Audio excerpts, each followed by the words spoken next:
ನಮಸ್ಕಾರ ವಿದ್ಯಾರ್ಥಿಗಳೇ, ನಿಮಗೆ ಪ್ರಿಸಿಯನ್ ಕ್ಲಾಸ್ಗೆ ಸುಸ್ವಾಗತ. ನಾನು ಅಜಿತ್, ನಿಮ್ಮ ಗಣಿತ ಶಿಕ್ಷಕ. ಹೇಗಿದ್ದೀರಿ? ಹಬ್ಬ ಮಾಡ್ತಿದ್ದೀರಾ? ಇವತ್ತು ನಾಗರ ಪಂಚಮಿ ಇದೆ. ನಿಮಗೆಲ್ಲವೂ ಹಬ್ಬದ ಶುಭಾಶಯಗಳು. ಏನಪ್ಪ ಅಂದರೆ, ನಾವು ನಿನ್ನೆ ಕ್ಲಾಸ್ವರೆಗೆ ಏನೇನು ಮಾತಾಡಿದ್ವಿ, 4 ಅಧ್ಯಾಯಗಳು ಮುಗಿದಿದ್ವು. ನಾವು 4ನೇ ಅಧ್ಯಾಯ ವರ್ಗ ಸಮೀಕರಣದ ಬಗ್ಗೆ ಎಲ್ಲ ತಿಳ್ಕೊಂಡ್ವಿ, ಎಲ್ಲ ಅಭ್ಯಾಸವನ್ನು ಮಾಡಿದ್ವಿ ಮತ್ತು ಪುನರಾವರ್ತನೆಯೂ ಮಾಡ್ಲಿಕ್ಕೆ ಹೇಳಿದ್ದೆ ನಿಮಗೆ. ಅದಲ್ಲದೆ ನಾವು ರಸಪ್ರಶ್ನೆಯದು ಆಟ ಆಡಿದ್ವಿ ಮತ್ತು ಹಿಂದಿನ ವರ್ಷದ ಕೆಲವೊಂದು ಪ್ರಶ್ನೆಗಳನ್ನು ನಾವು ಹೇಗೆ ಬರ್ತಾವಂತ ಅದ್ರ ಬಗ್ಗೆನೂ ಮಾತಾಡಿದ್ವಿ. ಇವತ್ತೇನು ಮಾಡೋಣ, ಹೊಸ ಅಧ್ಯಾಯ ಅಂದರೆ ನಮಗೆಲ್ಲ ಖುಷಿ ಆಗ್ತವೆ. ಹೊಸ ಅಧ್ಯಾಯದಲ್ಲಿ ಯಾವುದಂದರೆ, ನಾವು ಸಮಾಂತರ ಶ್ರೇಣಿಗಳು ಎಂಬ ಹೊಸ ಅಧ್ಯಾಯವನ್ನು ಶುರು ಮಾಡ್ತಾ ಇದ್ದೀವಿ. ಏನಿದೆ ಸಮಾಂತರ ಶ್ರೇಣಿ? ಈಗ ಒಂದು ಸಂಖ್ಯಾ ಇದು ಇರ್ತದೆ, ಪಟ್ಟಿ ಇರ್ತದೆ. ಅಂದರೆ ಒಂದು ಸಂಖ್ಯೆ ಇನ್ನೊಂದು ಸಂಖ್ಯೆ ಆ ಸಂಖ್ಯೆ ಒಂದು ಅಂಕೆಯಿಂದ ಇನ್ನೊಂದು ಅಂಕೆಗೆ ಇರುವ ಏನು ನಮಗೆ ಸಂಬಂಧ. ಸೊ ಅದು ಎಲ್ಲನೂ ಒಂದೇ ಥರ ಸಂಬಂಧ ಇರೋದ್ರ ಬಗ್ಗೆ ನಾವು ಮಾತಾಡ್ತಾ ಇದ್ದೀವಿ ಅಲ್ವಾ. ಸೊ ಈ ಕೆಲವೊಂದು ಇಲ್ಲಿ ಉದಾಹರಣೆಗಳು ಏನು, ಈಗ ನೋಡಿ, ನಿಸರ್ಗದಲ್ಲಿ ಹೆಂಗಿರ್ತದೆ ಅಂದರೆ, ಸೂರ್ಯಕಾಂತಿ ಗಿಡ ನೋಡಿರಲ್ಲ ನೀವೆಲ್ಲ, ಅದು ಇದು ಹಳದಿ ಬಣ್ಣದ ಇರ್ತದಲ್ಲ, ಸೂರ್ಯಕಾಂತಿ ಹೂವಿನ ದಳಗಳು ಹೆಂಗಿರ್ತಾವೆ, ಒಂದಾಗಿಂದ ಹಿಂಗೆ ಅವು ಸುತ್ತಿರ್ತಾವಲ್ಲ, ಅದು. ಆಮೇಲೆ ಜೇನುಗೂಡಿನ ರಂಧ್ರಗಳು, ಜೋಳದ ತೆನೆಯಲ್ಲಿರುವ ಕಾಳುಗಳು, ಅನಾನಸಿನ ಸುರುಳಿಗಳು, ಅನಾನಸ್ ಹಣ್ಣು ಇರ್ತದಲ್ಲ ಅದರ ಸುರುಳಿಗಳು, ದೇವದಾರು ಮರದ ಹಣ್ಣುಗಳು. ಹೀಗೆ ಪ್ರಕೃತಿಯಲ್ಲಿರುವ ಹಲವು ವಸ್ತುಗಳು ಕೆಲವು ನಿರ್ದಿಷ್ಟ ವಿನ್ಯಾಸಗಳನ್ನು ಹೊಂದಿದೆ. ಅಂದರೆ ಒಂದೊಂದು ಥರದ ವಿನ್ಯಾಸ ಇದ್ದಾವೆ. ಅವು ನಿಸರ್ಗವಾಗಿ ಮಾಡಿದ್ದು, ಅದನ್ನೇನು ಮನುಷ್ಯ ಮಾಡಲಿಲ್ಲ, ನಿಸರ್ಗವಾಗಿಯೇ ಅದಕ್ಕೊಂದು ಈಗ ರಂಗೋಲಿಯಲ್ಲಿ ವಿನ್ಯಾಸ ಮಾಡ್ತಾರಲ್ಲ ಹಾಗೆ ಇವನು ಎಲ್ಲ ವಿನ್ಯಾಸ ಇದೆ, ನಾವು ನೋಡಿವಿ ಎಲ್ಲರೂ. ಹಾಗಾದರೆ ನಮ್ಮ ನಿತ್ಯ ಜೀವನದಲ್ಲಿ ಕಂಡುಬರುವ ಕೆಲವು ವಿನ್ಯಾಸಗಳನ್ನು ನಾವೀಗ ಗಮನಿಸಬಹುದು. ಕೆಲವೊಂದು ಉದಾಹರಣೆಗಳನ್ನು ನೋಡೋಣ. ಯಾವುದಂದರೆ, ಇಲ್ಲೊಂದು ಉದಾಹರಣೆ ಇದೆ ನೋಡಿ. ರೀನಾ ಉದ್ಯೋಗವೊಂದಕ್ಕೆ ಅರ್ಜಿ ಸಲ್ಲಿಸುವ ಮೂಲಕ ಆಯ್ಕೆಯಾದಳು. ಅಂದರೆ ಒಂದು ಕೆಲಸಕ್ಕೆ ಸೆಲೆಕ್ಟ್ ಆದಳು. ಅವಳಿಗೆ ಪ್ರತಿ ತಿಂಗಳು 8,000 ಸಂಬಳ ಇರುವ ಹಾಗೂ 500 ವಾರ್ಷಿಕ ಬಡ್ತಿ ಇರುವ ಕೆಲಸ ದೊರೆಯಿತು. ಅಂದರೆ ಏನು, ಅದಕ್ಕೆ ಸೇರಿದ ತಕ್ಷಣ ಅವಳ ಸಂಬಳ ಎಷ್ಟಿತ್ತು? 8,000 ರೂಪಾಯಿ ಇತ್ತು. ಒಂದು ವರ್ಷ ಕೆಲಸ ಆದಮೇಲೆ ಮತ್ತೆ ಅವಳಿಗೆ ಏನಾಗ್ತದೆ? ಬಡ್ತಿ ಸಿಗ್ತದೆ. ಎಷ್ಟು? 500 ರೂಪಾಯಿ. ಪ್ರತಿ ವರ್ಷಕ್ಕೆ 500 ಜಾಸ್ತಿ ಆಗ್ತದೆ ಹೋಗ್ತದೆ. ಕೆಲಸ ದೊರೆಯಿತು. ಅವಳ ಸಂಬಳ 1ನೇ 2ನೇ 3ನೇ ಹೀಗೆ ಅವಳು ಇರೋತನ, ಅಂದರೆ ಕೆಲಸವಲ್ಲದೆ ಇರೋತನ ಅವಳಿಗೆ ಸಂಬಳ ಹೆಂಗಿರ್ತದೆ. 1ನೇ ವರ್ಷ ಸೇರಿದ ಏನಿದೆ? 8,000 ಇದೆ. ಅದಕ್ಕೇನು 2ನೇ ವರ್ಷಕ್ಕೆ ಏನಾಯ್ತು? 8,500 ಆಯ್ತು. ಅಂದರೆ 500 ಸೇರಿಸಿರಿದೆ ಅದಕ್ಕೆ. ಮತ್ತೆ 8,000 ಇದಕ್ಕೆ 2ನೇ ವರ್ಷ ಆಯಿತು. 3ನೇ ವರ್ಷಕ್ಕೆ ಏನಾಯ್ತು? ಮತ್ತೆ 500 ಸೇರಿತು. ಅವಾಗ ಎಷ್ಟಾಯಿತು? 9,000 ಆಯಿತು. ಹೀಗೆ ಬೆಳೀತಾ ಹೋಗ್ತದೆ. ಈಗ ಇದು ಒಂದು ನಮಗೇನು ಸಂಖ್ಯಾಪಟ್ಟಿ ಆಯಿತು. ಮುಂದೆ ನೋಡೋಣ ಯಾವ ಥರ ಇದೆ. ಆಮೇಲೆ ಇಲ್ಲಿ ನೋಡಿ, ಏಣಿ ನೋಡಿದ್ದೀರಿ ಅಲ್ವಾ? ಏಣಿ ಹೆಂಗಿರ್ತದೆ? ಕೆಳಗಡೆ ಅಗಲವಾಗಿರ್ತದೆ, ಮೇಲ್ಗಡೆ ಬರ್ತಾ ಸ್ವಲ್ಪ ಚಿಕ್ಕದಾಗ್ತದೆ. ಏಣಿಯ ಪಾದದ ಅಳತೆಗಳು ಕೆಳಗಿನಿಂದ ಮೇಲಕ್ಕೆ ಹೋದಂತೆ ಕ್ರಮವಾಗಿ 2 ಸೆಂಟಿಮೀಟರ್ ಕಡಿಮೆ ಆಗ್ತಾ ಬರ್ತದೆ. ಇಲ್ಲಿರೋ ಅಷ್ಟಕ್ಕಿಂತ ಇದು 2 ಸೆಂಟಿಮೀಟರ್ ಕಡಿಮೆ ಆಯ್ತು, ಇದು ಇನ್ನೂ 2 ಸೆಂಟಿಮೀಟರ್, ಇದು ಇನ್ನೂ 2 ಸೆಂಟಿಮೀಟರ್, ಹಾಗೆ ಕಡಿಮೆ ಆಗ್ತಾ ಹೋಗ್ತದೆ. ಯಾಕಂದ್ರೆ ನಮ್ಗೆ ಏನಾಗ್ತದೆ? ಜರದು ಬೀಳಲ್ಲ. ಅಂದರೆ ಅದಕ್ಕೆ ಒಂದು ಸ್ಥಿರತೆ ಇರ್ತದೆ. ಅದಕ್ಕೆ ಹಾಗೆ ಮಾಡಿರ್ತಾರೆ, ಅದರ ವಿನ್ಯಾಸ ಮಾಡಿರ್ತಾರೆ. ಮೇಲಕ್ಕೆ ಹೋದಂತೆ ಕ್ರಮವಾಗಿ 2 ಸೆಂಟಿಮೀಟರ್ ಕಡಿಮೆ ಆಗುತ್ತದೆ. ಈ ಚಿತ್ರದಲ್ಲಿದೆ. ಕೆಳ ಪಾದದ ಉದ್ದವು 45 ಸೆಂಟಿಮೀಟರ್ ಇದೆ. ಇದು 45 ಸೆಂಟಿಮೀಟರ್. ಕೊನೆದೇನಿದೆಯಲ್ಲ ಅದು 45 ಸೆಂಟಿಮೀಟರ್ ಇದೆ. ಅಳತೆ ಸೆಂಟಿಮೀಟರ್ಗಳಲ್ಲಿ ಇರುವಂತೆ ಕೆಳಗಡೆಯಿಂದ ಮೇಲ್ಭಾಗಕ್ಕೆ ಇರುವ 1, 2, 3 ಎಷ್ಟಿದೆ ಇಲ್ಲಿ? 1, 2, 3, 4, 5, 6, 7, 8. ಅಂದರೆ ಕೆಳಗಡೆ 45 ಸೆಂಟಿಮೀಟರ್ ಇದ್ದರೆ ಎರಡನೇದು ಏನಾಗ್ತದೆ? 2 ಕಡಿಮೆ ಆಗ್ತಾ ಹೋಗ್ತದೆ. ಇಲ್ಲಿ ಬರೆಯೋಣಂತೀಗ.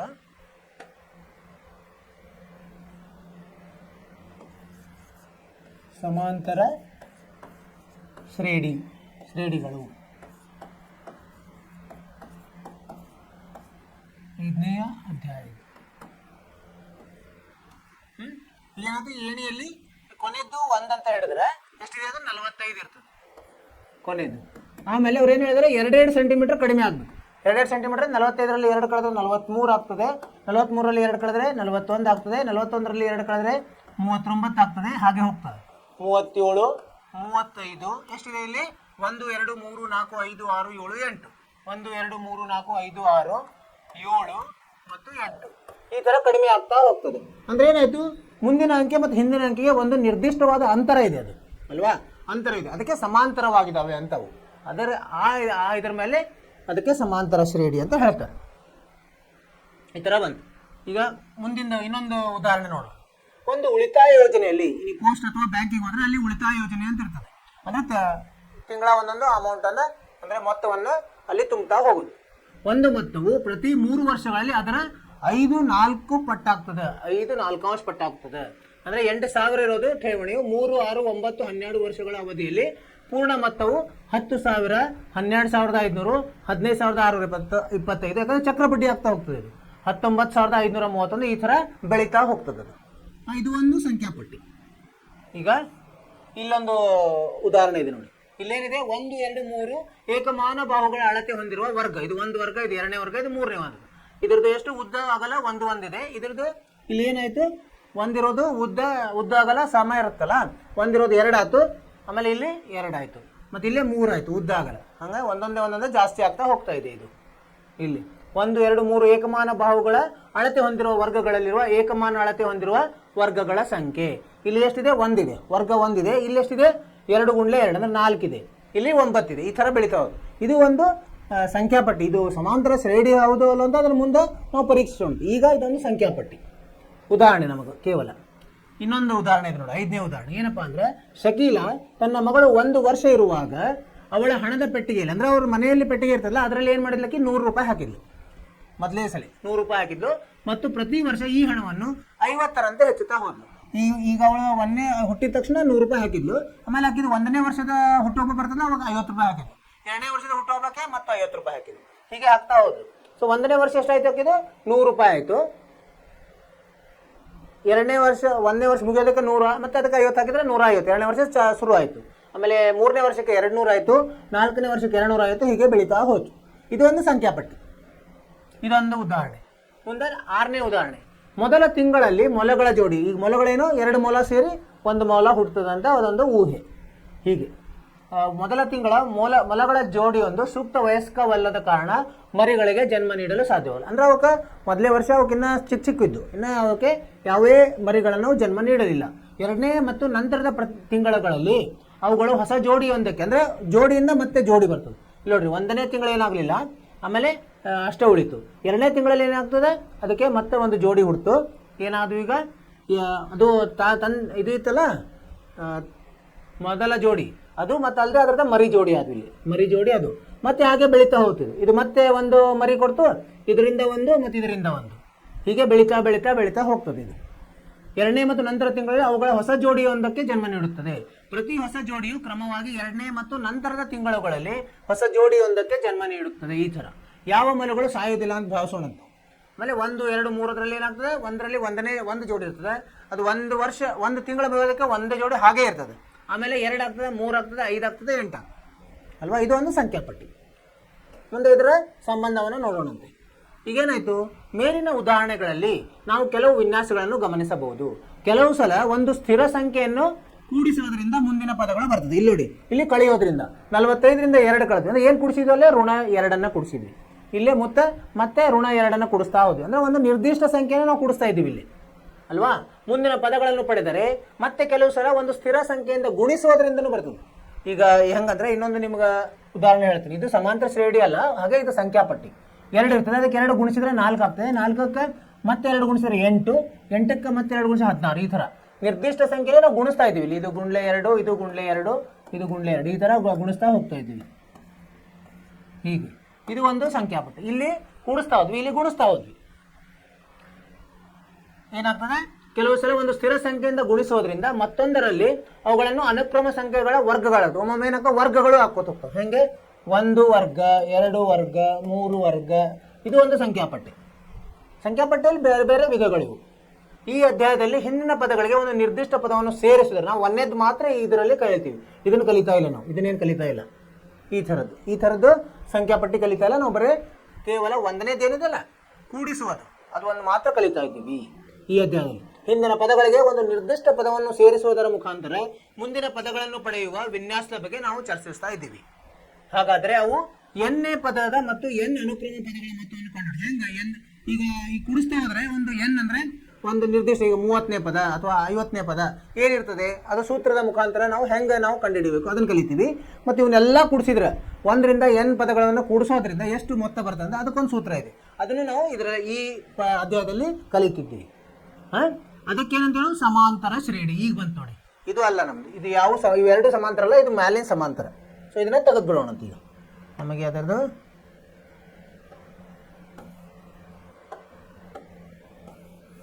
ಇದು ಬೇಡ, ನಮಗೆ ಕೇವಲ ಇದಷ್ಟೇ ಇರಲಿ, ಮೇಲಿಂದಷ್ಟೇ ಇರಲಿ ಇದು. ಅಥವಾ ನಾವೇನು ಬರಿಬೋದು, ಇನ್ನೊಂದು ಈ ಥರನೂ ಬರಿಬೋದು. ಏನು 2ಕ್ಕೆ 2 ಕೂಡಿಸಿದ್ರೆ 4, 4ಕ್ಕೆ 2 ಕೂಡಿಸಿದ್ರೆ 6, 6ಕ್ಕೆ 2 ಕೂಡಿಸಿದ್ರೆ 8, 8ಕ್ಕೆ 2 ಕೂಡಿಸಿದ್ರೆ 10.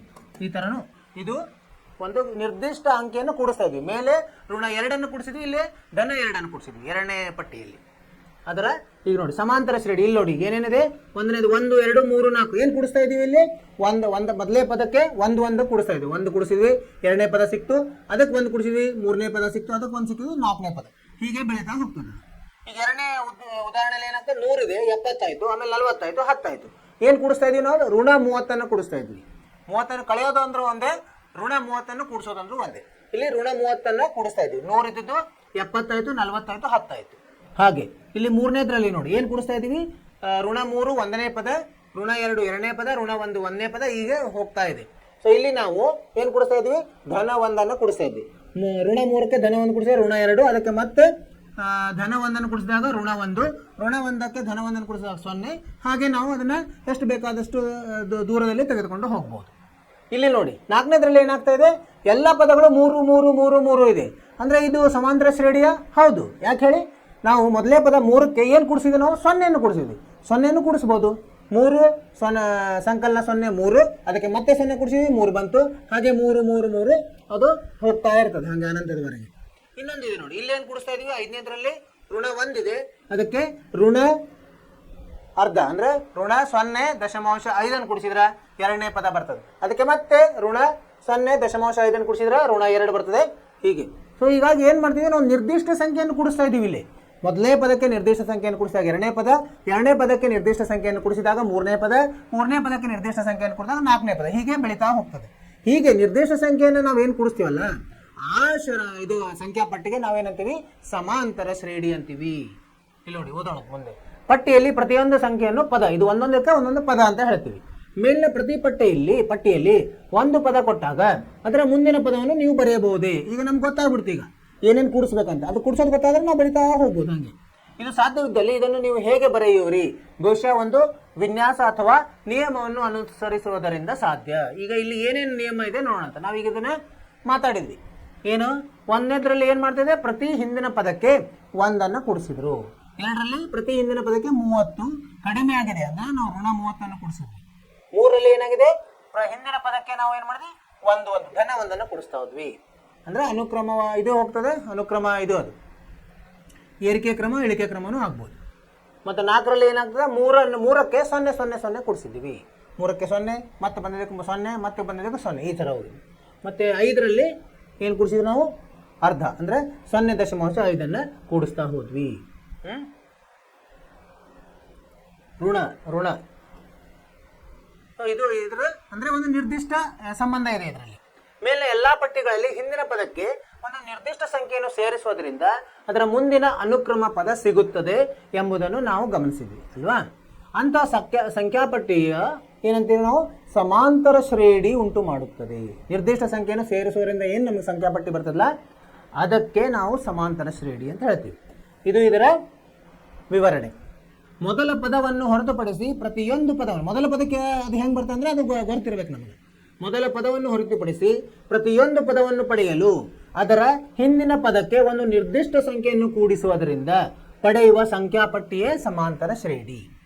ಅರ್ಥವಾಯಿತು ವಿದ್ಯಾರ್ಥಿಗಳೇ? ಇದು ಸರಳವಾಗಿದೆ.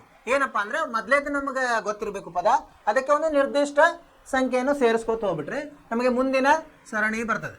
ಆ ಸಂಖ್ಯಾಪಟ್ಟಿಗೆ ನಾವು ಸಮಾಂತರ ಶ್ರೇಣಿ ಅಂತೀವಿ. ಮೇಲಿನ ಉದಾಹರಣೆಗಳಿಂದ ನಮಗಿದು ಏನೋ ಅರ್ಥವಾಯಿತು. ಆ ಸ್ಥಿರ ಸಂಖ್ಯೆಯನ್ನು ಏನಂತೀವಿ ನಾವು, ಏನು ಕೂಡಿಸ್ತೀವಲ್ಲ, ಇಲ್ಲಿ ಏನಾಗಿದೆ, ನಾವು ಇಲ್ಲಿ ಏನು ಕೂಡಿಸಿದ್ವಿ, ಇಲ್ಲಿ ಋಣ 2 ಕೂಡಿಸಿದ್ವಿ. ಇಲ್ಲಿ ಋಣ 2, ಇಲ್ಲಿ ಋಣ 2, ಇಲ್ಲಿ ಋಣ 2 ಕೂಡಿಸ್ತಾ ಹೋದ್ವಿ. ಇಲ್ಲಿ ಏನು ಕೂಡಿಸಿದ್ವಿ, ಧನ 2 ಧನ 2 ಧನ 2 ಧನ 2. ಇವಕ್ಕೇನಂತೀವಿ, ಇದೇನು ಒಂದೇ ಇದನ್ನು ನಾವು ಕೂಡಿಸೋದು ಅಥವಾ ಇದನ್ನು ಮಾಡ್ತೀವಲ್ಲ ಅದನ್ನು ಸೇರಿಸೋದು, ಅದಕ್ಕೆ ಸಾಮಾನ್ಯ ವ್ಯತ್ಯಾಸ ಅಂತ ಹೇಳ್ತೀವಿ. ಸಾಮಾನ್ಯ ವ್ಯತ್ಯಾಸ ಅದನ್ನು ನಾವು ಏನಂತ ಹೇಳ್ತೀವಿ, ಡಿ ಅಂತ ಹೇಳ್ತೀವಿ. ಡಿ ಅಂತ ಇಂಗ್ಲೀಷ್ ಅಕ್ಷರದಲ್ಲಿ ಹೇಳ್ತೀವಿ. ಡಿ ಅಂದ್ರೇನು, ಇವಕ್ಕೇನಂತೀವಿ ನಾವು, ಇವು ಒಂದೊಂದು ಪದಗಳು. 1ನೇದಕ್ಕೆ A1 ಅಂತೀವಿ, 2ನೇದಕ್ಕೆ A2 ಅಂತೀವಿ, 3ನೇದಕ್ಕೆ A3. ಹಾಗೆ ಹೋಗ್ತಾ ಹೋಗ್ತಾ ನಮಗೆ ಎನ್ ಅಂಕೆವರೆಗೆ ಏನಂತೀವಿ ನಾವು, AN ಅಂತ ಹೇಳ್ತೀವಿ. ಇಲ್ಲಿ ಗೊತ್ತಿಲ್ಲ ಅಂದರೆ AN ಅಂತ ಹೇಳ್ಬೋದು. A1 ಅಂದ್ರೆ 1, A2 ಅಂದ್ರೆ 2, A3. ಹಂಗಾಗಿ ಈ ಡಿ ಹೆಂಗೆ ಕಂಡು ಹಿಡಿಯೋದು ನಾವು, ಎರಡನೆಯ ಪದದಿಂದ ಒಂದನೇ ಪದವನ್ನು ಕಳೆದ್ರೆ ನಮಗೆ ಸಿಗ್ತದೆ, ಅಥವಾ ಮೂರನೇ ಪದದಿಂದ ಎರಡನೇ ಪದವನ್ನು ಕಳೆದ್ರೆ ನಮಗೆ ಸಿಗ್ತದೆ, ಅಥವಾ ಕೊನೆಗೆ ಏನು ಹೇಳ್ಬೋದು ನಾವು ಸೂತ್ರವನ್ನು ಎನ್ ಪದದಿಂದ n-1 ಪದವನ್ನು ಕಳೆದ್ರೆ ನಮಗೆ ಸಾಮಾನ್ಯ ವ್ಯತ್ಯಾಸ ಸಿಗ್ತದೆ. ಸೊ ಇವು ಮತ್ತೆ ಎಲ್ಲಾದ್ರದ್ದು ಮಾಡ್ಲಿಕ್ಕೆ ಕಾರಣ ಇಲ್ಲ, ನಮಗೆಲ್ಲ ಒಂದೇ ಇರೋದ್ರಿಂದ ಯಾವುದಾದ್ರೂ ಒಂದು ಮಾಡಿದರೆ ನಮಗೆ ಸಾಮಾನ್ಯ ವ್ಯತ್ಯಾಸ ಗೊತ್ತಾಗ್ಬಿಡುತ್ತೆ. ಸರಿನಾ? ಇಲ್ಲಿ ನೋಡಿ, ಇಲ್ಲಿದೆ ನೋಡಿ. ಈಗ ಸಮಾಂತರ ಶ್ರೇಣಿಯ ಮೊದಲನೇ ಪದ A1 ಅಂತ ಹೇಳ್ತೀವಿ. A1 1, A1 ಎರಡನೇ ಪದದಿಂದ A2, ಹಾಗೆ ಎನ್ ಪದಕ್ಕೆ ಏನಂತೀವಿ AN ಅಂತ ಹೇಳ್ತೀವಿ. ಸಾಮಾನ್ಯ ವ್ಯತ್ಯಾಸ D. ಹೀಗಾಗಿ D ಏನಾಗಿರುತ್ತದೆ, ಇದನ್ನ ಈ ಥರ ನಾವು ಈ ಥರ ಇದನ್ನ ಹೇಳ್ತೀವಿ. ಇನ್ನು ಸಮಾಂತರ ಶ್ರೇಣಿಯ ಆದರ್ಶ ಏನು ಇದು ಆದರ್ಶದ ರೂಪ ಹೆಂಗೆ ಬರಿತೀವಿ ನಾವು? A1 A2 A3 ಅಥವಾ ಅಲ್ಲಿ ಎಲ್ಲಿವರೆಗೆ ಡ್ಯಾಶ್ ಡ್ಯಾಶ್ ಡ್ಯಾಶ್ AN ವರೆಗೆ. ಅಂದರೆ ಡಿಗೆ ಸೂತ್ರವೇನು ಬರ್ತದೆ? A2 - A1 ಅಥವಾ A3 - A2 ಅಥವಾ AN - AN - 1 ಯಾವುದರಲ್ಲಿನೂ ನಾವು ಇದು ಅದರ ಪದವನ್ನು ಆದೇಶಿಸಿದರೆ ನಮಗೆ ಸಾಮಾನ್ಯ ವ್ಯತ್ಯಾಸದ ಉತ್ತರ ಬರ್ತದೆ. ಇನ್ನು ಕೆಲವೊಂದು ಉದಾಹರಣೆ ಇದೆ ನೋಡಿ. ಏನು? ಬೆಳಗಿನ ಪ್ರಾರ್ಥನೆಗೆ ಸಾಲಾಗಿ ನಿಲ್ಲುವ ಶಾಲೆಯೊಂದರ ವಿದ್ಯಾರ್ಥಿಗಳ ಎತ್ತರ. ಈಗ ವಿದ್ಯಾರ್ಥಿಗಳನ್ನ ಹೆಂಗೆ ನಿಲ್ಸಿರ್ತಾರೆ? ಚಿಕ್ಕವ್ರನ್ನ ಮುಂದೆ ನಿಲ್ಸಿರ್ತಾರೆ, ದೊಡ್ಡವ್ರನ್ನ ಕೊನೆಗಿರ್ತಾರೆ, ಹಾಗೇ ಇರ್ತದೆ. ಸೊ ಏನು ಹೆಂಗೆ ನಿಲ್ಸಾರ ಅವರು? 147 ಸೆಂಟಿಮೀಟರ್ ಉದ್ದಿರೋ ಹುಡುಗನ್ನ ಮೊದಲು ನಿಲ್ಸಾರ, ಆಮೇಲೆ 148, 49 ಹೀಗೆ 157ವರೆಗೆ ನಿಲ್ಸಾರ. ಇಲ್ಲಿ ನಾವು ಡಿ ಹೆಂಗೆ ಕಂಡು ಹಿಡಿಬೋದು? 148 ಮೈನಸ್ ಋಣ 140 ಅಂದರೆ 1. ಇಲ್ಲಿ ಸಾಮಾನ್ಯ ವ್ಯತ್ಯಾಸ 1 ಆಗಿದೆ. ಇನ್ನೊಂದು ಉದಾಹರಣೆ ನೋಡಿ. ಒಂದು ಪಟ್ಟಣದ ಜನವರಿ ತಿಂಗಳ ವಾರ 1ರಲ್ಲಿ, ಜನವರಿಯಲ್ಲಿ ಯಾವುದೋ ಒಂದು ವಾರದಲ್ಲಿ ದಾಖಲಾದ ಕನಿಷ್ಠ ಉಷ್ಣತೆಯನ್ನು ಹೆಂಗೆ ಹೇಳ್ತೀವಿ ನಾವು? Degree Celsius. ಏರಿಕೆ ಹೆಂಗೆ ಏರಿಕೆ ಆಗ್ತಾ ಹೋಯ್ತು ವಾರದಲ್ಲಿ. ಮೊದಲು ಹಿಂಗಿತ್ತದು ಏನು? ಋಣ 3.1 ಇತ್ತು, ಆಮೇಲೆ ಎಷ್ಟಾಯಿತು? ಎರಡನೇ ದಿವಸ ಋಣ 3 ಆಯಿತು, ಮೂರನೇ ದಿವಸ ಋಣ 2.9 ಆಯಿತು, ನಾಲ್ಕನೇ ದಿವಸ ಋಣ 2.8 ಆಯಿತು, ಹಾಗೆ ಋಣ 2.7, ಋಣ 2.6, ಋಣ 2.5. ಈಗ 7 ದಿವಸದಲ್ಲಿ ಈಗ ಅದರ ಏನು ಉಷ್ಣತೆ ಅಲ್ಲಿ ದಾಖಲಾತು. ಈಗ ಇದರಲ್ಲಿ ಏನಾಯ್ತು? ಈಗ ಎಷ್ಟು ಕಡಿಮೆ ಆಗ್ತಾ ಹೋಯ್ತು ಅಂದರೆ ಋಣ 3 ಪಾಯಿಂಟ್ ಇರೋದಕ್ಕೆ ನಾವು ಧನ ಏನು 0.1 ಸೇರಿಸಿದಾಗ ಅಂದರೆ ಇಲ್ಲಿ ಏರಿಕೆ ಆಗ್ತಾ ಹೋಯ್ತು. ಋಣ ಜಾಸ್ತಿ ಇದ್ರೇನು ಅದು ಉಷ್ಣತೆ ಕಡಿಮೆ ಆಗುತ್ತೆ, ಋಣ ಕಡಿಮೆ ಆಗ್ತಾ ಹೋದಂಗೆ ಉಷ್ಣತೆ ಏರ್ತಾ ಹೋಯ್ತು. ಇಲ್ಲಿ ಸಾಮಾನ್ಯ ವ್ಯತ್ಯಾಸ ಏನಾಯ್ತು? ಧನ ಇದರಲ್ಲಿ ಇದನ್ನು ಕಳೆಯೋದು ಅಂದರೆ ಋಣ 3 ಮತ್ತು ಋಣ 3.1 ಅಂದರೆ ಏನಾಯಿತು? ಋಣ 3 ಋಣ ಪ್ಲಸ್ ಋಣ ಏನಾಗ್ತದೆ? ಧನ 3.1 ಅಂದರೆ 3.1ರಲ್ಲಿ 3ಅನ್ನು ಕಳೆದಂಗೆ ಅಂದರೆ ಎಷ್ಟು ಉಳಿತು? 0.1 0.1 ಇರ್ತಾ ಹೋಗಿದೆ. ಇದು ಡಿ ಸಾಮಾನ್ಯ ವ್ಯತ್ಯಾಸ. ಅರ್ಥ ಆಯ್ತಲ್ಲ?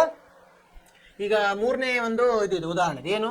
ಒಟ್ಟು 1,000 ರೂಗಳ ಸಾಲಕ್ಕೆ 5% ತಂತೆ ಪ್ರತಿ ತಿಂಗಳು ಪಾವತಿಸಿದಾಗ ಉಳಿಯುವ ಬಾಕಿ ಹಣ ಏನಾಗ್ತದೆ? ನಾವು ವರ್ಷ ಏನು ಮಾಡ್ತಾ ಇದ್ದೀವಿ? 5% ಅದರದ್ದು ನಾವು ತುಂಬ್ತಾ ಇದ್ದೀವಿ. ಏನಾಗ್ತದೆ? ಒಂದನೇ ವರ್ಷಕ್ಕೆ ಏನು ತುಂಬಲಿಲ್ಲ, ಒಂದು ವರ್ಷದ ಕೊನೆಯಲ್ಲಿ ಅಂದರೆ 2ನೇ ವರ್ಷ ಆರಂಭದಲ್ಲಿ ಅದರಲ್ಲಿ 50 ರೂಪಾಯಿ ತುಂಬಿದ್ರೆ 950 ಆಯಿತು. ಹಾಗೆ ಮತ್ತೆ 1,000ದಲ್ಲಿ 5% ಎಷ್ಟು? 50 ರೂಪಾಯಿ ಕಡಿಮೆ ಮಾಡ್ತಾ ಹೋಗಿದೆ. ಹಾಗೆ ಅದು ಇಲ್ಲಿ 50 ಕಡಿಮೆ ಆಗ್ತಾ ಇದೆ. ಇದು ಒಂದು ಸಮಾಂತರ ಶ್ರೇಣಿ. 4ನೆಯ ಉದಾಹರಣೆ. ಶಾಲೆ 1ರಿಂದ 12ನೇ ತರಗತಿವರೆಗಿನ ತರಗತಿಗಳಲ್ಲಿ ಪ್ರಥಮ ಸ್ಥಾನ ಪಡೆದ ವಿದ್ಯಾರ್ಥಿಗಳಿಗೆ ನೀಡುವ ನಗದು ಬಹುಮಾನಗಳು. ಅಂದರೆ ನೀವು ಯಾರು ಸ್ಕೂಲಿಗೆ ಇದು ಬರ್ತಿರಲ್ಲ ಮೊದಲೇ ಇದರಲ್ಲಿ ಏನು ಸ್ಥಾನದಲ್ಲಿ ಅಭ್ಯಾಸದಲ್ಲಿ ಅವ್ರಿಗೇನು ಮಾಡ್ತಾರೆ? ಬಹುಮಾನ ಕೊಡ್ತಾರೆ. ಹೆಂಗೆ ಕೊಟ್ಟಾರೆ ಅವರು? 1ನೇ ತರಗತಿ ಅವರು ಬಂದವಂಗ 200 ರೂಪಾಯಿ ಕೊಡ್ತಾರೆ, 2ನೇ ತರಗತಿಯವಂಗ 250, 3ನೇ ತರಗತಿಯವಂಗ 300, 4ನೇ ತರಗತಿಯವಂಗ 300 ಆಯಿತು. ಹೀಗೆ 12ನೇ ತರಗತಿಯವಂಗ 750 ರೂಪಾಯಿ ಬಹುಮಾನ ಕೊಡ್ತಾ ಇದ್ದಾರೆ. ಅಂದರೆ ಏನಾಯಿತು? ಒಂದೊಂದು ತರಗತಿಯಲ್ಲಿ 50 ರೂಪಾಯಿ ಹೆಚ್ಚಿಗೆ ಕೊಡ್ತಾ ಹೋಗ್ತಾ ಇದ್ದಾರೆ. ಇದು ಒಂದು ಸಮಾಂತರ ಶ್ರೇಣಿ. ಯಾಕಂದರೆ 2 ಸಂಖ್ಯೆಗಳ ಅಂದರೆ ಅನುಕ್ರಮ ಸಂಖ್ಯೆಗಳ ನಡುವೆ ಸಂಬಂಧ ಒಂದೇ ಇದೆ, ಅದು ಸಮಾಂತರ ಶ್ರೇಣಿ. ಇನ್ನೊಂದು ಉದಾಹರಣೆ ಇದೆ ನೋಡಿ. ಪ್ರತಿ ತಿಂಗಳು 50 ರು ಅಂತೆ ಉಳಿಸುತ್ತಾ ಹೋದರೆ 10 ಕಂತುಗಳಲ್ಲಿ ಒಟ್ಟು ಉಳಿಕೆ. ಈಗ ನಾವೇನು ಮತ್ತೇನದಕ್ಕೆ ಬಡ್ಡಿ ಇಲ್ಲ ಏನಿಲ್ಲ, 50 ರೂಪಾಯಿ ಉಳಿಸೋದು ಮತ್ತು ತಿಂಗಳ ಉಳಿಸ್ತಾ ಹೋಗೋದು. ಅಂದರೆ ತಿಂಗಳ 50 ರೂಪಾಯಿ ಅಂದರೆ ಬೆಳೀತಾ ಹೋಗ್ತದೆ. 1ನೇ ತಿಂಗಳು 50 ಇರ್ತದೆ, 2ನೇ ತಿಂಗಳು 100 ಆಗ್ತದೆ, 3ನೇ ತಿಂಗಳು 150 ಆಗ್ತದೆ, 4ನೇ ತಿಂಗಳು 200 ಆಗ್ತದೆ. ಹಾಗೆ ಬೆಳೀತಾ ಹೋಗ್ತದೆ. ಎಲ್ಲಿವರೆಗೆ ಹೋಗ್ತದೆ? 10 ತಿಂಗಳಲ್ಲಿ ಎಷ್ಟು ಆಗ್ತದೆ? ನಮ್ಮ ದುಡ್ಡು 500 ರೂಪಾಯಿ ಆಗ್ತದೆ. ಇದು ಒಂದು ಸಮಾಂತರ ಶ್ರೇಣಿ. ಸೊ ಇಲ್ಲಿ ಮೇಲಿನ ಪ್ರತಿ ಪಟ್ಟಿಗಳ ಸಮಾಂತರ ಶ್ರೇಣಿ ಏಕೆ ಎಂಬುದನ್ನು ವಿವರಿಸುತ್ತದೆ. ಏನಾಗಿದೆ ಇಲ್ಲಿ?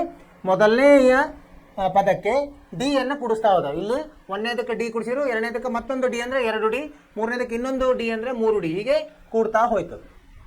ಅದರ ನಡುವಿನ ಅಂತರ ಒಂದೇ ಇರ್ತದೆ. ಇದು ಕಳೆದ್ರೆ ಏನಾಗ್ತದೆ, ಎ ಹೋಗ್ಬಿಡ್ತದೆ, ರದ್ದಾಗ್ತದೆ. 3 ಡಿಯಲ್ಲಿ 2 ಡಿ ಹೋದ್ರೆ ಡಿ ಉಳಿತದೆ. ಎಲ್ಲದರಲ್ಲಿ ಡಿ ಮಾತ್ರ ಉಳಿತದೆ, ಅದು ಹಿಂದಿಂದ ಮುಂದೆ ಕಳೆದ್ರೆ. ಇದು ಸಮಾಂತರ ಶ್ರೇಣಿಯನ್ನು ಸೂಚಿಸುತ್ತದೆ. ಇದರಲ್ಲಿ ಎ ಮೊದಲ ಪದ, ಇದು ಒಂದೇದು ಎ ಅಂತ ಹೇಳ್ತೀವಿ, A1 ಅಥವಾ ಎ ಎರಡೂ ಬರ್ತದೆ. ಡಿ ಸಾಮಾನ್ಯ ವ್ಯತ್ಯಾಸವಾಗಿದೆ ಎಂಬುದನ್ನು ನೀವು ಗಮನಿಸಬಹುದು.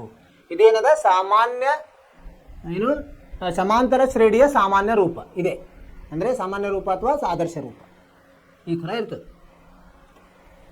ಮೇಲಿನ ಎ ನಿಂದ ಈ ತನಕದ ಉದಾಹರಣೆಗಳು ನಿರ್ದಿಷ್ಟ ಪದಗಳ ಸಂಖ್ಯೆಯನ್ನು ಮಾತ್ರ ಹೊಂದಿವೆ ಎಂಬುದನ್ನು ಗಮನಿಸಬಹುದು. ಇಲ್ಲೇನಿದೆ ನೋಡಿ, ಇಲ್ಲಿಗೆ ಇಷ್ಟೇ, ಇದು ಮುಂದೆ ಹೋಗ್ತಾ ಇಲ್ಲ, ಇಷ್ಟೇ ಅಂಕಿಗಳಿದ್ದಾವೆ.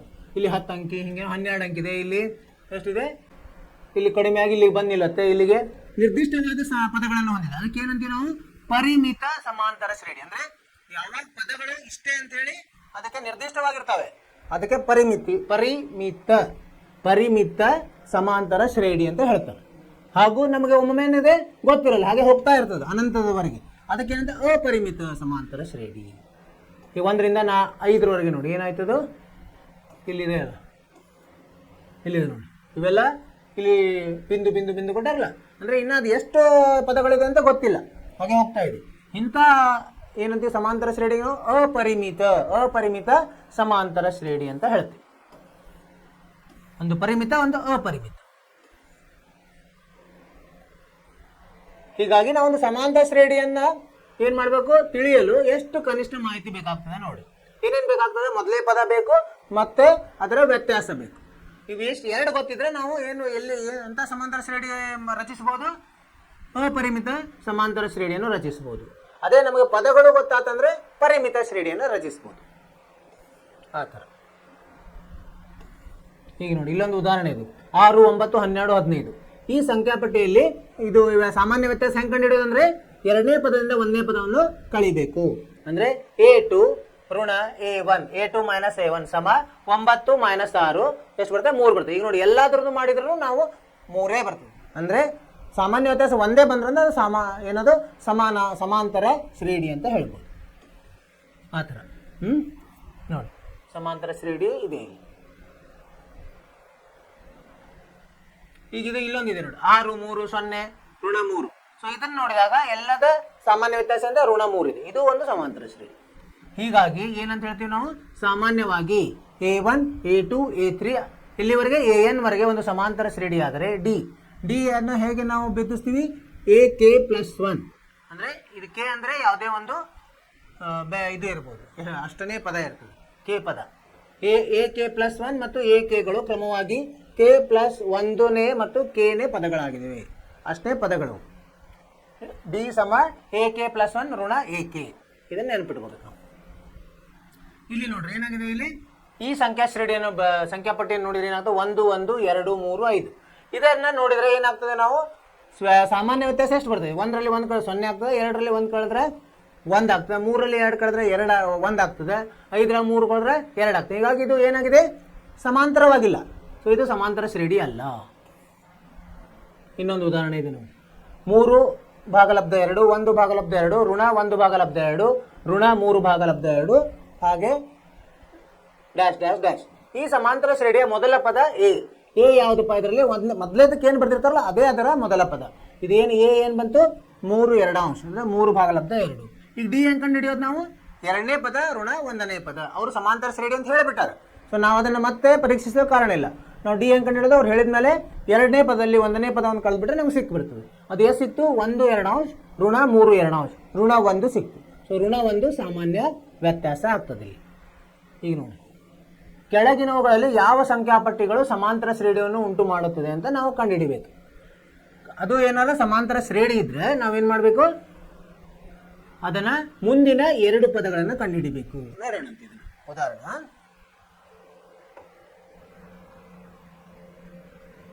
ಯಾವುದಿದು, ಉದಾಹರಣೆ 2.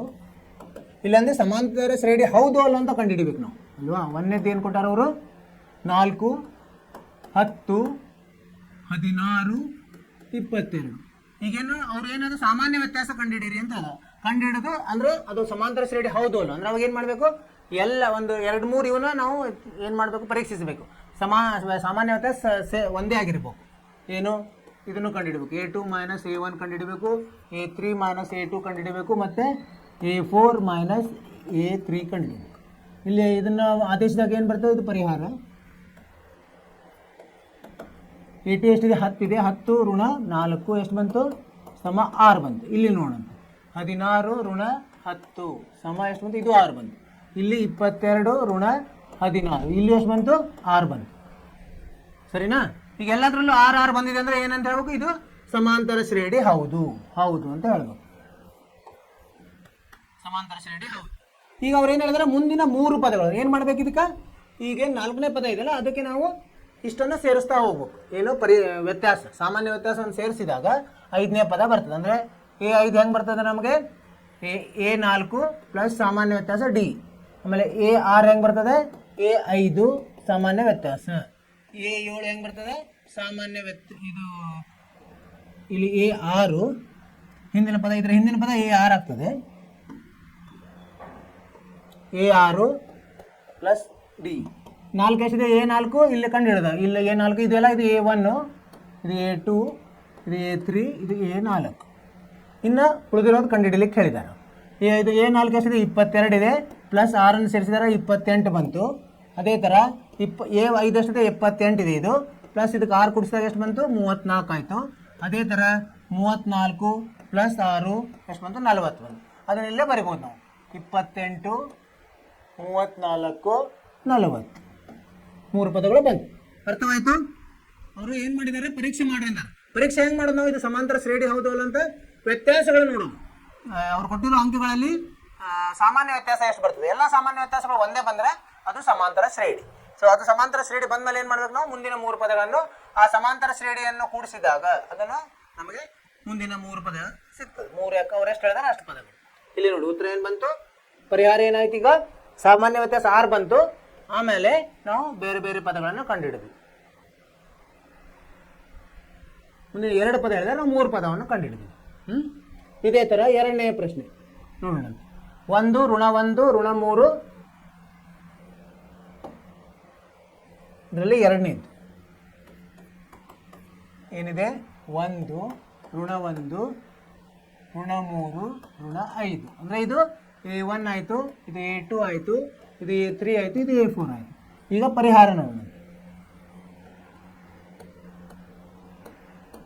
ಪರಿಹಾರ ಹೆಂಗೀಗ, ಮೊದಲು ಸಾಮಾನ್ಯ ವ್ಯತ್ಯಾಸ ಏನಂತೀವಿ, ಡಿ ಅಂತ ಹೇಳ್ತೀವಿ. ಡಿ ಕಂಡುಹಿಡಿದು ಏನೇನು ಕಂಡುಹಿಡಿಬೇಕು ನಾವು, A2 ಋಣ A1 ಇದು ಕಂಡುಹಿಡಿಬೇಕು. ಇನ್ನೊಂದು A3 ಮೈನಸ್ A2, A4 ಋಣ A3 ಕಂಡುಹಿಡಿಬೇಕು. A2 ಎಷ್ಟಿದೆ, ಋಣ 1 ಇದೆ, ಮತ್ತು A1 ಋಣ 1 ಇದೆ. ಅಂದರೆ ಎಷ್ಟು ಬಂತಿದ್ದು, ಋಣ 2 ಬಂತು. ಇಲ್ಲಿ ಏನು ಬರ್ತದೆ ನೋಡೋದು, ಇದರಲ್ಲಿ A3 ಎಷ್ಟಿದೆ, ಋಣ 3 ಇದೆ, ಇದು ಋಣ 1.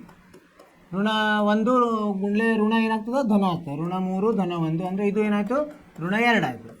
ಇಲ್ಲಿ A4 ಎಷ್ಟಿದೆ, ಋಣ 5 ಮತ್ತು ಋಣದ್ದು ಋಣ 3 ಅಂದರೆ ಋಣ 5 ಧನ 3 ಅಂದರೆ ಇದು ಋಣ 2. ಅಂದರೆ ಇದೇನಂತ ಹೇಳ್ಬೋದು, ಎಲ್ಲ ವ್ಯತ್ಯಾಸಗಳು ಸಮವಾಗಿವೆ. ಎಲ್ಲ ವ್ಯತ್ಯಾಸ ಸಮ ಆಗಿದ್ರೆ ಏನು ಅಂತ ಹೌದು ಅಂತ ಬರೀಬೋದು. ಹೌದು, ಇದು ಸಮಾಂತರ ಶ್ರೇಣಿಯಾಗಿದೆ. ಅಂದರೆ ಡಿ ಬೆಲೆ ಋಣ 2. ಅದಕ್ಕೆ ಏನು ಮಾಡಬೇಕು ನಾವು, ಋಣ 2 ಸೇರಿಸ್ತಾ ಹೋಗುದು. ಋಣ 2 ಸೇರಿಸಿದ ಋಣ 7 ಋಣ 9 ಸಿಗ್ತದೆ ಮುಂದಿನ 2 ಪದಗಳು. ಅರ್ಥವಾಯಿತು? ಸರಳವಾಗಿದೆ. ಇದೇ ಥರ ಮುಂದಿನ ಇದೇನಿದೆ, ಋಣ 2 ಧನ 2 ಋಣ 2 ಧನ 2. ಇದು ಹೌದು ಅಲ್ಲ ಅಂತ ಪರೀಕ್ಷಿಸೋಣ. ಎಷ್ಟನೇದಿದು, 3ನೇದ್ದು. 3ನೇದು ಏನಿದೆ, ಋಣ 2 ಧನ 2 ಋಣ 2 ಧನ 2 ಈ ಥರ ಇದೆ. ಇದು A1, ಇದು A2, ಇದು A3, ಇದು A4. ಸರಿನಾ? ಈಗೇನು ಮಾಡೋಣ ಅಂತ ಇದನ್ನು ಪರೀಕ್ಷಿಸೋಣ. ಪರಿಹಾರ ಸಾಮಾನ್ಯ ವ್ಯತ್ಯಾಸವನ್ನು ನಾವು ಪರೀಕ್ಷಿಸಿಬಿಟ್ರೆ ಸಾಕು. ವ್ಯತ್ಯಾಸ ಎಷ್ಟಿದೆ, ಇದು A2 ಮೈನಸ್ A1 ಎಷ್ಟು ಬರ್ತದೆ, A2 ಎಷ್ಟಿದೆ, 2 ಇದೆ, ಋಣದಲ್ಲಿ ಋಣ 2 A1 ಅಂದರೆ 2 ಪ್ಲಸ್ 2 4 ಆಯ್ತು ಇಲ್ಲಿ. ಆಮೇಲೆ A3 ಮೈನಸ್ A2 ಮಾಡೋಣ. ಎಷ್ಟಾಗುತ್ತೆ, ಋಣ 2 ಋಣದ್ದು ಮತ್ತು ಋಣ 2 ಅಂದರೆ ಏನು ಬಂತಿದ್ದು ಸಮ ಋಣ 4 ಅಂದರೆ ಇದು ತಪ್ಪು ನೋಡಿ. ಇದಕ್ಕೆ ಒಂದೇ ಇಲ್ಲ, ಹೀಗಾಗಿ ಇದು ಅಲ್ಲ. ಇದು ಏನು ಅಲ್ಲ ಅಂತ ಬರೀಬೇಕು ನಾವು. ಏನೋ ಸಮಾಂತರ ಶ್ರೇಣಿ ಅಲ್ಲ. ಒಂದು ಬೇರೆ ಬಂದುಬಿಟ್ರೆ ಆಗ್ತದೆ ಅಲ್ಲ, ಉಳಿದು ಒಂದೇ ಇದ್ರೂ ಒಂದು ಬೇರೆ ಇದ್ರೂ ಅದು ಅಲ್ಲ ಅಂತ ಹೇಳ್ಬೇಕು. ಸಮಾಂತರ ಶ್ರೇಣಿ ಅಲ್ಲ. ಎಷ್ಟನೇದು? ಮೂರನೇದ್ದು ಏನಂತದೆ? ಸಮಾಂತರ ಶ್ರೇಣಿ ಅಲ್ಲ. ಅದೇ ಥರ ನಾಲ್ಕನೇದು ಒಂದಿದೆ. ನಾಲ್ಕನೇದು ನೋಡೋಣ. ನಾಲ್ಕನೇದು ಪಟ್ಟಿ ಏನಿದೆ? 1 1 1 2 2 3 ಸಲ ಇದೆ. 2 2 2 3 3 3. ಇಲ್ಲಿ ನೋಡಿದ ತಕ್ಷಣ ಗೊತ್ತಾಗ್ತದೆ ಇವುಗಳ ನಡುವಿನ ವ್ಯತ್ಯಾಸ 0 ಇದೆ, ಇವುಗಳ ನಡುವಿನ ವ್ಯತ್ಯಾಸನೂ 0 ಇದೆ. ಇಲ್ಲಿ ನೋಡಿ, ಆದರೆ ಇಲ್ಲಿ ವ್ಯತ್ಯಾಸ ಏನಿದೆ? ಒಂದಿದೆ. ಇಲ್ಲಿ ಒಂದಿದೆ, ಆದರೆ ಇಲ್ಲಿ ವ್ಯತ್ಯಾಸ ಏನಿದೆ? 0 ಇದೆ. ಇಲ್ಲಿ ವ್ಯತ್ಯಾಸ 0 ಇದೆ, ಇಲ್ಲಿ ವ್ಯತ್ಯಾಸ 0 ಇದೆ, ಹಾಗೆ ಇಲ್ಲಿ ವ್ಯತ್ಯಾಸ 0 ಇದೆ. ಇವಾಗ ಬೇರೆ ಬೇರೆ ಇರೋದ್ರಿಂದ ಇದು ಅಲ್ಲ. ಸರಿ, ಒಂದೇ ಇರಬೇಕು ವ್ಯತ್ಯಾಸ. 2 ಅನುಕ್ರಮ ಸಂಖ್ಯೆಗಳ ನಡುವಿನ ವ್ಯತ್ಯಾಸ ಎಷ್ಟೇ ಅದು ಪಟ್ಟಿ ಇರಲಿ, ಎಲ್ಲ ಅನುಕ್ರಮ ಸಂಖ್ಯೆಗಳ ನಡುವಿನ ವ್ಯತ್ಯಾಸ ಒಂದೇ ಇರಬೇಕು. ಅದು ಸಾಮಾನ್ಯ ವ್ಯತ್ಯಾಸ. ಅದು ಇಲ್ಲ ಅಂದರೆ ಅದು ಅಲ್ಲ, ಅದು ಏನೋ ಸಮಾಂತರ ಶ್ರೇಣಿ ಅಲ್ಲ. ಈ ಥರ ನಾವು ಇದು 1ನೇ ಅಧ್ಯಾಯ ಅರ್ಥವಾಯಿತು. ಸಮಾಂತರ ಶ್ರೇಣಿ ಏನು ಕಲ್ತೀವಿ ನಾವು? ಸಮಾಂತರ ಶ್ರೇಣಿ ಅಂದ್ರೇನು? ಸಮಾಂತರ ಶ್ರೇಣಿ ಅಂದ್ರೇನು?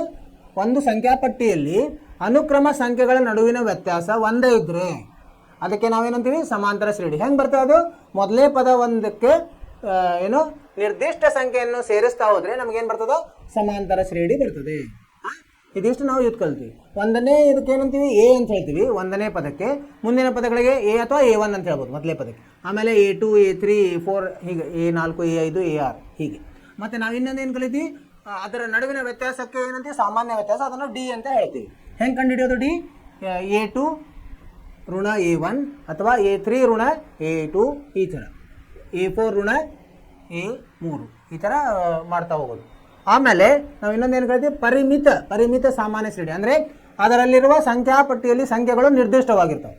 ಅದಕ್ಕೆ ನಾವು ಪರಿಮಿತ ಏನಂತೀವಿ? ಪರಿಮಿತ ಸಮಾಂತರ ಶ್ರೇಣಿ. ಅದಕ್ಕೆ ಸಂಖ್ಯೆಗಳು ಎಷ್ಟಿದೆ ಅಂತ ಗೊತ್ತಿಲ್ಲ, ಹಾಗೆ ಹೋಗ್ತಾ ಇರ್ತವೆ, ಆದರೆ ಅದು ಸಮಾಂತರ ಶ್ರೇಣಿ ಇದೆ. ಅದಕ್ಕೆ ಏನಂತೀವಿ? ಅಪರಿಮಿತ ಸಮಾಂತರ ಶ್ರೇಣಿ ಅಂತ. ಇವನಿಷ್ಟು ನಾವು ಇದು ಕಲ್ತೀವಿ, ಸರಿನಾ? ಇದರಲ್ಲಿ ಒಂದು ದೃಶ್ಯ ಮಾಧ್ಯಮದಲ್ಲಿ ಒಂದು ಇದಿದೆ, ವಿಡಿಯೋ ಇದೆ, ಅದನ್ನು ನೋಡ್ಕೊಂಡು ಬರೋಣ ಏನಿದೆ ಅಂತ. ಆಮೇಲೆ ಅಭ್ಯಾಸವನ್ನು ಮಾಡೋಣ. ಇಂಗ್ಲೀಷ್ನಲ್ಲಿ ಏನಂತೀವಿ ನಾವು? ಸಮಾಂತರ ಶ್ರೇಣಿಗೆ ಅರ್ಥಮೆಟಿಕ್ ಪ್ರೋಗ್ರೆಷನ್ ಅಂತ ಹೇಳ್ತೀವಿ.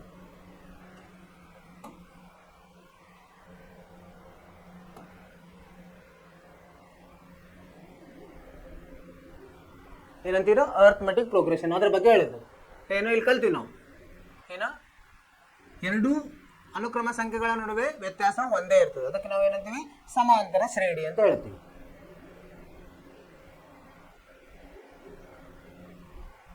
ಸೊ ಮೊದಲನೇ ಪದವನ್ನು ಬಿಟ್ಟು ಉಳಿದ ಪದಕ್ಕೆ ಒಂದು ನಿರ್ದಿಷ್ಟ ಸಂಖ್ಯೆಯನ್ನು ಸೇರಿಸುವುದರಿಂದ ನಮಗೇನು ಸಿಗ್ತದೆ? ಸಮಾಂತರ ಶ್ರೇಣಿ ಸಿಗ್ತದೆ. ಇದೊಂದು ಉದಾಹರಣೆ, ಸಮಾಂತರ ಶ್ರೇಣಿ ಉದಾಹರಣೆ. ಈಗ ನೋಡಿ, 5 11 17 23 ಏನಿದೆ ಅದರಲ್ಲಿ ನಡುವಿನ ವ್ಯತ್ಯಾಸ? 11ರಲ್ಲಿ 5 ಹೋದ್ರೆ 6, 17ರಲ್ಲಿ 11 ಹೋದ್ರೆ 6, 23ರಲ್ಲಿ 17 ಹೋದ್ರೆ 6, 29ರಲ್ಲಿ 6 ಹೋದ್ರೆ 6, 35ರಲ್ಲಿ 29 ಹೋದ್ರೆ 6. ಎಲ್ಲದರಲ್ಲಿ ಏನು ಬರ್ತದೆ? ಧನ 6, ಅದರ ಸಾಮಾನ್ಯ ವ್ಯತ್ಯಾಸ. ಅಂದರೆ ಇದು ಒಂದು ಸಮಾಂತರ ಶ್ರೇಣಿ ಆಗಿದೆ.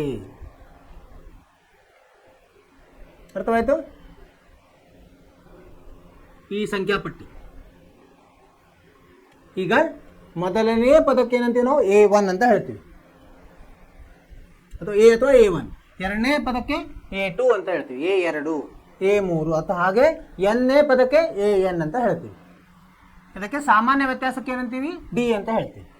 ಹೆಂಗೆ ಕಂಡುಹಿಡಿಯೋದು ಡಿ ಅನ್ನು? ಸೊ ಅದನ್ನು ಇದರದು ಒಂದು ಸಾಮಾನ್ಯ ರೂಪ A1 A2 A3 ಎಲ್ಲಿವರೆಗೆ? AN ವರೆಗೆ. ಈಗ ಅದರ ಸಾಮಾನ್ಯ ವ್ಯತ್ಯಾಸವನ್ನು ಹೆಂಗೆ ಕಂಡುಹಿಡ್ತೀವಿ ನಾವು? A2 ಋಣ A1, A3 ಋಣ A2, A4 ಋಣ A3. ಹೇಗೆ ಬರ್ತದೆ ಸಮಾಂತರ ಶ್ರೇಣಿ? ಮೊದಲೇ ಪದಕ್ಕೆ ಡಿ ಅನ್ನು ಕೂಡಿಸ್ತಾ ಹೋಗ್ಬೇಕು. ಮೊದಲೇ ಪದವನ್ನು ಡಿ ಕೂಡಿಸಿದ್ರೆ ಎರಡನೇ ಪದ, ಎರಡನೇ ಪದಕ್ಕೆ ಡಿ ಕೂಡಿಸಿದ್ರೆ ಮೂರನೇ ಪದ, ಮೂರನೇ ಪದಕ್ಕೆ ಡಿ ಕೂಡಿಸಿದ್ರೆ ನಾಲ್ಕನೇ ಪದ. ಅಥವಾ 1ನೇ ಪದಕ್ಕೆ 1 ಡಿ ಕೂಡಿಸಿದ್ರೆ 1ನೇ ಪದ, 2 ಡಿ ಕೂಡಿಸಿದ್ರೆ 2ನೇ ಪದ, ಏಕೆ 3 ಡಿ ಕೂಡಿಸಿದ್ರೆ 3ನೇ ಪದ. ಅದೂ ಎಲ್ಲ ಒಂದೇ ಬರ್ತದೆ.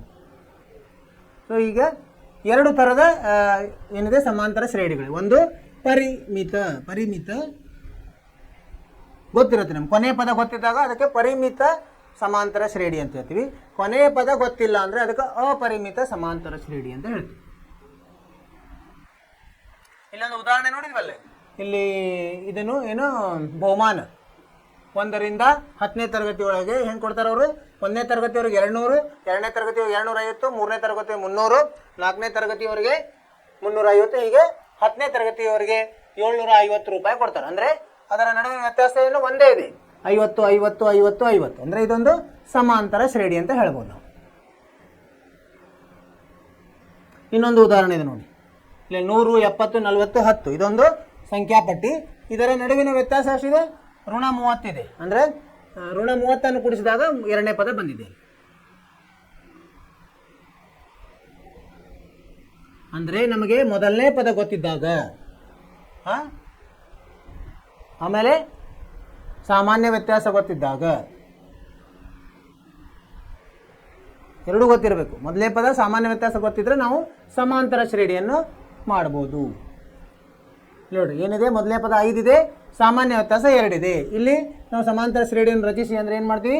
5 ಅದಕ್ಕೆ 2 ಕೂಡಿಸಿದ್ರೆ 7, ಅದಕ್ಕೆ 2 ಕೂಡಿಸಿದ್ರೆ 11, ಅದಕ್ಕೆ 2 ಕೂಡಿಸಿದ್ರೆ ಹಾಗೆ 13, ಹೀಗೆ ಹೋಗ್ತಾ ಹೋಗ್ತದೆ.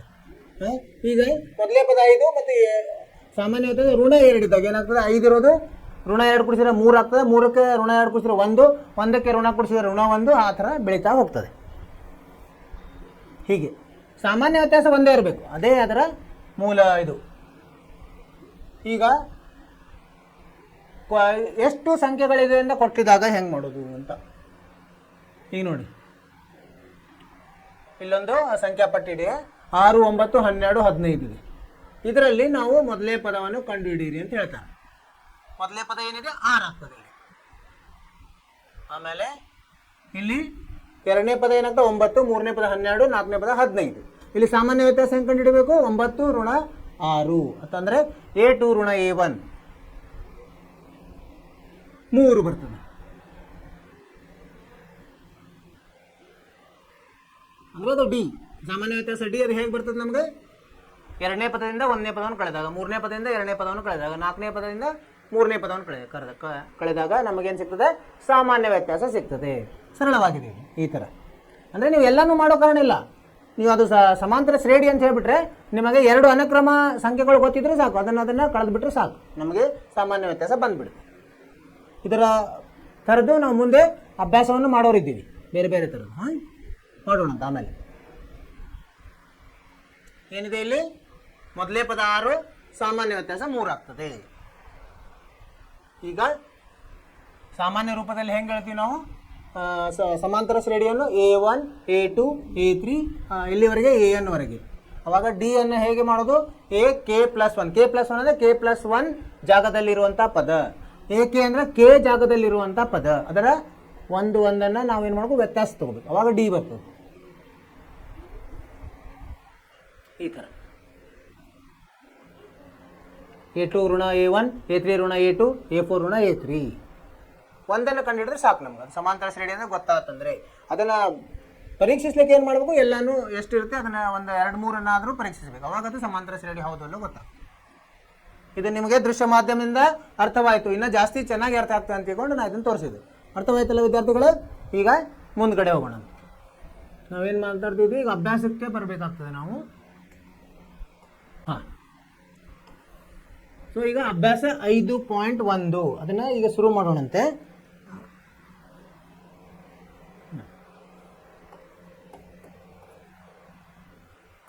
ಏನು ಹೇಳ್ತಾರ? 1ನೇ ಪ್ರಶ್ನೆ ಏನಿದೆ ನೋಡಿ. ಈ ಕೆಳಗಿನ ಯಾವ ಸಂದರ್ಭಗಳಲ್ಲಿ ಕೊಟ್ಟಿರುವ ಸಂಖ್ಯಾಪಟ್ಟಿಯು ಸಮಾಂತರ ಶ್ರೇಣಿಯನ್ನು ಉಂಟು ಮಾಡುತ್ತದೆ ಮತ್ತು ಏಕೆ? ಇದರಲ್ಲಿ ಯಾವುದು ಉಂಟು ಮಾಡುತ್ತದೆ ಮತ್ತು ಅದರ ಕಾರಣವೇನು ಅಂತ ಕೇಳಿದ್ದಾರೆ. ನೋಡೋಣಂತೆ. 1ನೇದೇನಿದೆ ನೋಡೋಣಂತೆ. 1ನೇ ಮುಖ್ಯ ಪ್ರಶ್ನೆಯ 1ನೇ ಉಪಪ್ರಶ್ನೆ ಏನು ಹೇಳಿದ್ದಾರೆ ಅಲ್ಲಿ?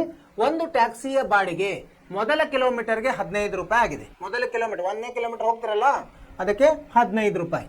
ಆಮೇಲೆ ನಂತರದ ಪ್ರತಿ ಕಿಲೋಮೀಟರ್ಗೆ 8 ರಂತೆ ಇರ್ತದೆ. ಇದು ಸಮಾಂತರ ಶ್ರೇಣಿಯನ್ನು ಉಂಟು ಮಾಡ್ತದೆ ಇಲ್ಲ ನೋಡೋಣ. ಈಗೇನಾಗುತ್ತೆ? ಮೊದಲನೇ ಕಿಲೋಮೀಟರ್ಗೆ ಏನಂತ ಇಡೋಣಂತೆ? A1 ಅಂತ ಇಡೋಣ. ಎಷ್ಟಂತ ಹೇಳಿದ್ರೆ 15 ರೂಪಾಯಿ ಅಲ್ವಾ?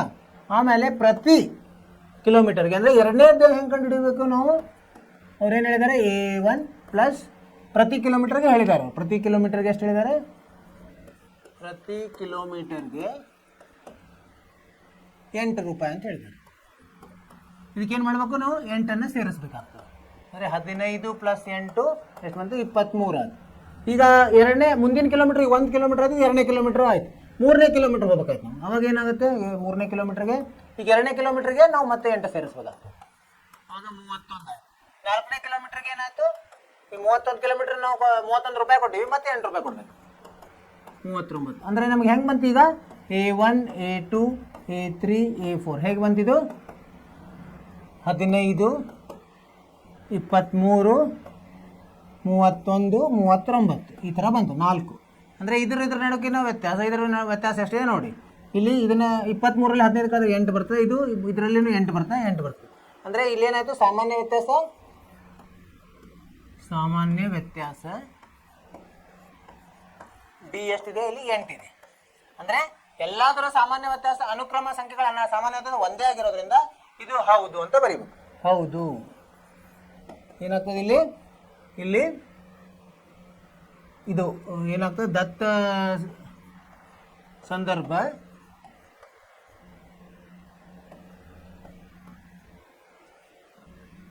ಏನು ಮಾಡ್ತದೆ, ಸಮಾಂತರ ಶ್ರೇಣಿ ಉಂಟು ಮಾಡುತ್ತದೆ.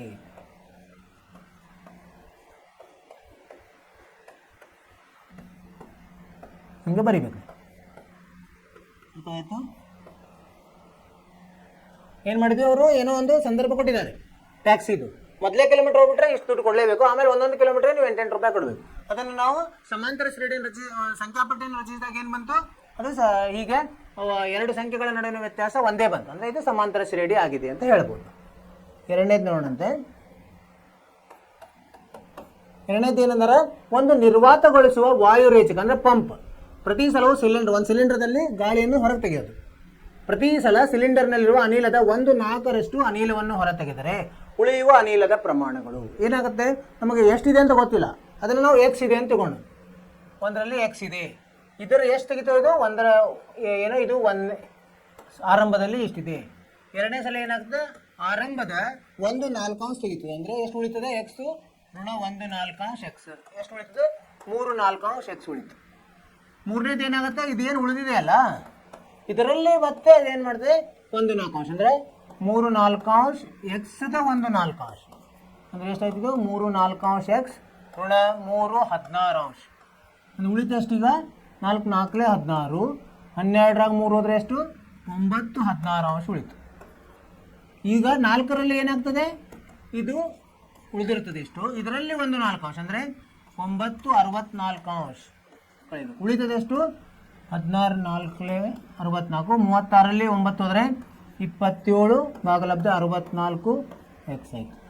ಈ ಥರ ಹೋಗ್ತಿದೆ. ಅಂದರೆ ಏನಾಯ್ತು, ಈಗ ಸಂಖ್ಯಾಪಟ್ಟಿ ಹೆಂಗಾಗ್ತದೆ ನೋಡೋಣ. ಸಂಖ್ಯಾಪಟ್ಟಿ ಅಂದರೆ A1, A2, A3, A4 ಹೇಗಿದೆ. A1 ಎಷ್ಟಿದೆ, ಎಕ್ಸ್ ಇದೆ, ಎಕ್ಸ್ ಇರೋದು ಏನಾಯಿತು, A2 3 ಭಾಗಲಬ್ಧ 4 ಎಕ್ಸ್ ಆಯಿತು. A3 ಎಷ್ಟಾಯಿತು, 9 ಭಾಗಲಬ್ಧ 16 ಎಕ್ಸ್ ಆಯಿತು. A4 ಎಷ್ಟು ಉಳಿತು, 27 ಭಾಗಲಬ್ಧ 64 ಎಕ್ಸ್ ಆಯಿತು. ಅಂದರೆ ಇದನ್ನು ಇನ್ನೊಂದು ಇದರಲ್ಲಿ ಬರೆದ್ರೆ ಏನಾಗುತ್ತೆ, ಇದು ಎಕ್ಸು 1 ಸ್ಕ್ವೇರ್ ಅಂತ ಬರೆಯುವುದು, ಅದು ಉತ್ತರ ಒಂದೇ ಬರ್ತದೆ ಅಲ್ವಾ. ಇದು ಒಂದೇ ಥರ ಉಳಿಯೋದು, 3/4 ಎಕ್ಸ್ ಆಯಿತು, ಇದು 3/4, ಅಥವಾ ಇದನ್ನು ಹೀಗೆ ಬರೀಬೋದು,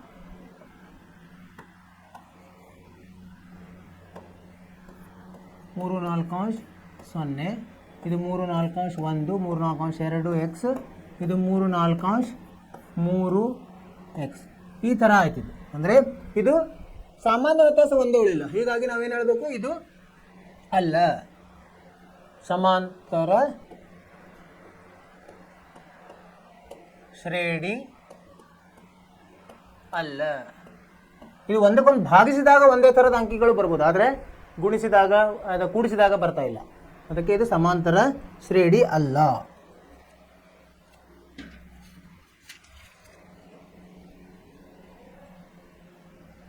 ಎರಡು ಅನುಕ್ರಮ ಸಂಖ್ಯೆಗಳ ವ್ಯತ್ಯಾಸ ಒಂದೇ ಆಗಿರಂಗಿಲ್ಲ, ಹೀಗಾಗಿ ಇದು ಸಮಾಂತರ ಶ್ರೇಣಿ ಅಲ್ಲ ಅಂತ ನಾವು ಹೇಳ್ಬೋದು.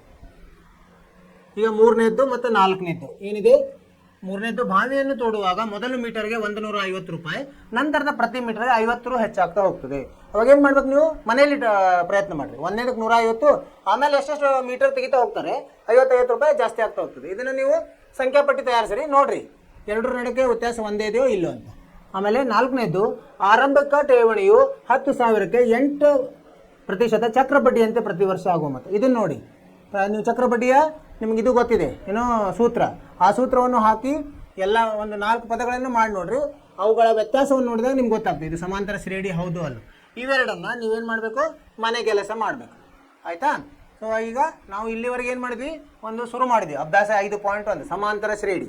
ಅದು ಏನೇನಂತ ಕಲ್ತ್ವಿ, ಅದು ಯಾವ ಥರ ಇರ್ತದೆ, ಅದರ ಮೊದಲನೇ ಪದಕ್ಕೆ ಏನಂತಾರೆ, ಎರಡನೇ ಪದಕ್ಕೆ ಏನಂತಾರೆ, ಸಾಮಾನ್ಯ ವ್ಯತ್ಯಾಸಕ್ಕೆ ಏನಂತಾರೆ, ಅದನ್ನು ಹೆಂಗೆ ಕಂಡುಹಿಡಿಬೇಕು, ಅದನ್ನು ಹೆಂಗೆ ರಚಿಸಬೇಕು, ಇವನ್ನೆಲ್ಲ ನಾವು ಕಲ್ತ್ವಿ ಇಲ್ಲಿವರೆಗೆ. ಇಷ್ಟು ಹೇಳ್ತೀನಿ, ನಿಮ್ಗೆ ಅರ್ಥವಾಗಿದೆ ಅಂತ ತಗೊಂಡಿದ್ದೀನಿ. ನೀವೇನು ಮಾಡ್ಬೇಕು, ಮನೆಯಲ್ಲಿ ಮತ್ತೊಮ್ಮೆ ಇದನ್ನು ಓದಬೇಕು. ಓದಿ ಒಂದೆರಡು ಲೆಕ್ಕ ಎರಡನ್ನು ನಾನು ಮಾಡಿಸಿದ್ದೀನಿ, ಅದನ್ನು ನೀವು ಸ್ವಂತದಲ್ಲಿ ಮಾಡಬೇಕು, ಇನ್ನೆರಡನ್ನು ಪ್ರಯತ್ನ ಮಾಡಬೇಕು. ಅಂದರೆ ನಿಮಗೆ ಇದರ ಅರ್ಥವಾಗ್ತದೆ, ಜಾಸ್ತಿ ಅರ್ಥ ಆಗ್ತದೆ. ಹಾಂ, ಮತ್ತು ನಾವು ಮುಂದಿನ ತರಗತಿಯಲ್ಲಿ ಭೇಟಿ ಆಗೋಣ ಅಂತ. ಅಲ್ಲಿವರೆಗೆ ನಾನು ಏನು ಹೇಳ್ತೀನಿ, ಚೆನ್ನಾಗಿ ಅಭ್ಯಾಸ ಮಾಡಿರಿ, ನಿಮ್ಮ ಕಾಳಜಿ ನೀವು ತಗೋರಿ, ಪಠ್ಯೇತರ ಚಟುವಟಿಕೆಯಲ್ಲಿ ಭಾಗವಹಿಸಿ, ಬೇರೆ ಪುಸ್ತಕದಲ್ಲಿರೋ ಪ್ರಶ್ನೆಗಳನ್ನು ನೋಡಿರಿ, ಇದಕ್ಕೆ ಸಂಬಂಧ ಇರೋದು ಅದರಲ್ಲಿ ನಾವು ಮಾಡಿ ನಿಮ್ಮ ಜ್ಞಾನವನ್ನು ವೃದ್ಧಿ ಮಾಡ್ಕೊಳ್ಳಿ. ಇಷ್ಟು ಹೇಳ್ತಾ ಇವತ್ತಿನ ತರಗತಿಯನ್ನು ಮುಗಿಸ್ತಾ ಇದ್ದೀವಿ. ನಮಸ್ಕಾರ, ನಿಮಗೆ ಒಳ್ಳೆಯದಾಗಲಿ, ಶುಭ.